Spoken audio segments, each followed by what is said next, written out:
ഒരു heavy cardio ചെയ്തതിന് ശേഷം സ്ട്രെങ്ത് ട്രെയിനിങ് ചെയ്യണോ, അതോ നല്ല വെയിറ്റ്സ് ഒക്കെ ലിഫ്റ്റ് ചെയ്തതിന് ശേഷം കാർഡിയോ ചെയ്യണോ? ഏതാണ് ഫാറ്റ് ലോസിന് ബെറ്റർ? ഇതിൽ ഏത് ഓർഡർ ചൂസ് ചെയ്യണം എന്നുള്ളത് നമ്മുടെ പ്രൈമറി ഗോളിനെ ഡിപ്പെൻഡ് ചെയ്തിരിക്കും.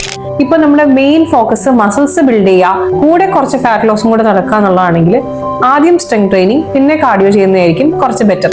കാരണം നമുക്കൊരു വർക്ക്ഔട്ട് സ്റ്റാർട്ട് ചെയ്യുന്ന സമയത്തായിരിക്കും ഏറ്റവും കൂടുതൽ എനർജി ഉണ്ടാവുക. അപ്പൊ നമ്മൾ ആദ്യം സ്ട്രെങ്ത് ട്രെയിനിങ് ചെയ്യുകയാണെങ്കിൽ മാക്സിമം പൊട്ടൻഷ്യലിൽ നമുക്ക് വെയിറ്റ്സ് ലിഫ്റ്റ് ചെയ്യാൻ പറ്റും. അതിനുശേഷം നമുക്ക് എക്സ്ട്രാ കാലറീസ് ത്രൂ കാർഡിയോയും ബേൺ ചെയ്യാൻ പറ്റും. നേരെ മറിച്ച് നമ്മുടെ goal cardio vascular function improve ചെയ്യുക, കൂടെ കുറച്ച് ഫാറ്റ് ലോസും കൂടി ആണെങ്കിൽ ആദ്യം ഹെവി കാർഡിയോ ചെയ്യുക, അതിനുശേഷം സ്ട്രെങ്ത് ട്രെയിനിങ് ചെയ്യുക. അപ്പൊ നമ്മുടെ മാക്സിമം എനർജി നമുക്ക് ഹെവി കാർഡിയോ ചെയ്യാൻ ഫോക്കസ് ചെയ്യാൻ പറ്റും. നമ്മുടെ ഹാർട്ടിനെ പല സോൺസിൽ ട്രെയിൻ ചെയ്തെടുക്കാം. നമ്മുടെ മാക്സിമം പൊട്ടൻഷ്യലിൽ പറ്റിയില്ലെങ്കിലും കുറച്ച് എനർജി നമുക്ക് വെയിറ്റ് ലിഫ്റ്റിംഗും സ്പെൻഡ് ചെയ്യാം.